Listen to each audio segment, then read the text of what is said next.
ایک یہ بچی نے پوچھا تھا کہ کیا لڑکی اپنے سسرال کی شکایت اپنے میکے میں آ کر سکتی ہے یا نہیں؟ دیکھیں، مسئلہ یہ ہے کہ ایک تو سسرال یہ میکے سے قطع نظر شکایت کا مسئلہ ہے۔ شکایت دو طرح کی ہوتی ہے، ایک اپنی فریاد بیان کرنا، اپنے اوپر جو ظلم ہے وہ کسی کے پاس ذکر کرنا تاکہ اس کا حل پتہ چلے، یا اس ظلم کی وجہ سے وہ بہت زیادہ شکستہ دل ہو چکا ہے تو حوصلہ حاصل کرنے کے لیے اپنوں کے سامنے یا کسی قریبی کے سامنے بیان کیا جاتا ہے، اس کی تو بالکل گنجائش ہے۔ اور ایک شکایت ہوتی ہے لڑوانے کے لیے کرنا، تاکہ یہاں پر آ کے بتائیں، تاکہ پھر گھر والے یا کوئی بھی شخص جو ہے وہ اس کو جواب دے اور ایک لڑائی اور فتنہ اور انتشار برپا ہو۔ تو اپنی فریاد کے طور پر ذکر کرنے میں تو حرج نہیں ہوتا، لیکن اس طرح لڑوانے کے لیے یا ایسے کوئی کم ذہن کا ہے کہ اسے یہ نہیں پتا کہ اس طرح میں شکایت کروں گا تو لڑائی جھگڑا پیدا ہو جائے گا، تو ایسے بچوں کی تربیت بھی ہونی چاہیے اور یہ نیت ہرگز نہیں ہونی چاہیے، اس سے انسان ضرور گناہ گار ہوگا۔ یہ ایک مطلقاً شکایت ہے۔ اور اب جو آپ نے پرٹیکولر کہا، اسی پر آپ قیاس کر لیں کہ اگر بچی اپنے سسرال کی باتیں میکے آ کے بتاتی ہے تو پہلی بات تو یہ کہ اگر فریاد کے طور پر ہے، اگر اس طرح ہے کہ بہت زیادہ تنگ کیا جاتا ہے تو ماں باپ حوصلہ دیتے ہیں، بھائی بہن حوصلہ دیتے ہیں، تو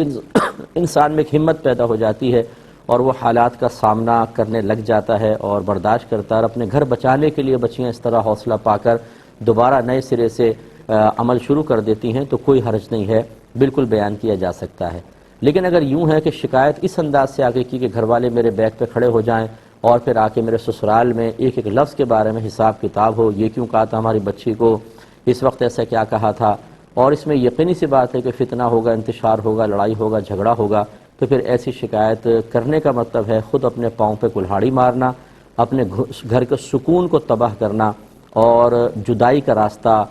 ہموار کرنے کی کوشش کرنا۔ کیونکہ جب شکایت ہوتی ہے، میکے والے آ کر اگر سسرال والوں کو دبا بھی دیں، مثلا خاندان بڑا دبنگ قسم کا ہے، تو نتیجہ کیا نکلے گا؟ کیا شوہر کے دل میں پھر اس کے بعد وہ محبت رہے گی؟ زبردستی کسی کو اپنا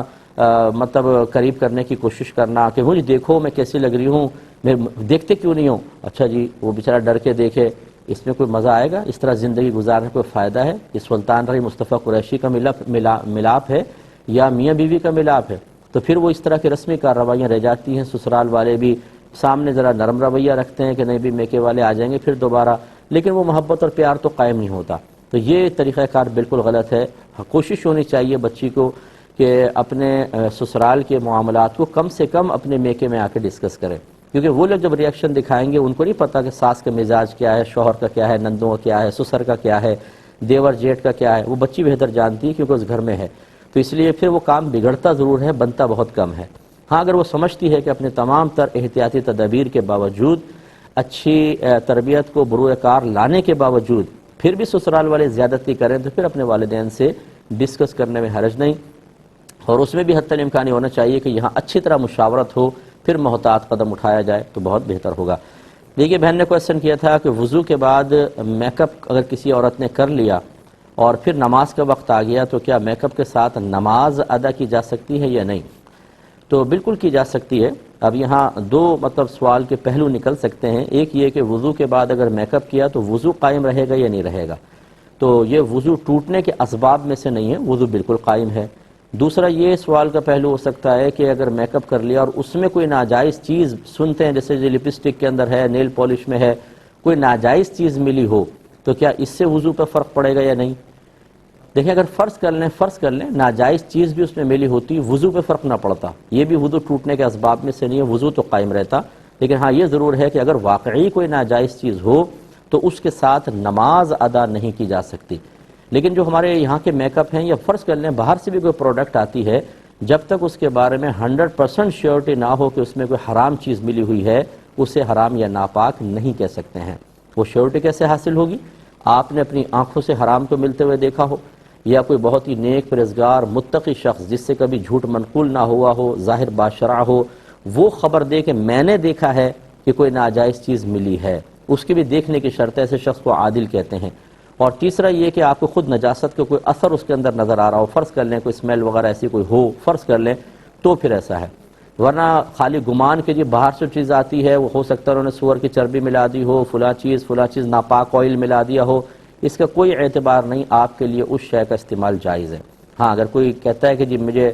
دل نہیں مانتا، میں تقوی اختیار کرنا چاہتا ہوں، بالکل کر سکتا ہے، نہ استعمال کرے، لیکن وہ اپنے تقوی کو مسلط نہیں کر سکتا کسی اور پر۔ اسی طرح وہ تقوی کو بنیاد بنا کر فتویٰ نہیں دے سکتا یہ چیز حرام ہے۔ ایسا متقی پھر متقی نہیں رہے گا، وہ صفت تقوی سے خالی ہو جائے گا، باہر نکل آئے گا، دائرہ تقوی سے باہر نکل آئے گا، کہ جو بغیر کسی تحقیق اور جستجو کے ہر چیز کو حرام کہتا پھرے اور اس کو مشروع بتاتا پھرے، اس کا مطلب اس میں تقوی ہی نہیں ہے۔ خود ہمارے بزرگوں نے لکھا ہے تقوی یہ نہیں کہ ہر چیز کو فوری طور پہ حرام کہہ دیں، بلکہ تقوی یہ ہے کہ اس کو حلال مانا جائے، کیونکہ اصل حلال ہے۔ امید ہے کہ آپ بات سمجھ گئے ہوں گے۔ خلاصہ کلام یہ ہے کہ وضو کے بعد میک اپ کر کے نماز ادا کرنا بالکل جائز ہے، جب تک کہ کنفرم 100% یہ نہ پتہ چل جائے کہ اس میں کوئی ناپاک چیز ملی ہے یا نہیں۔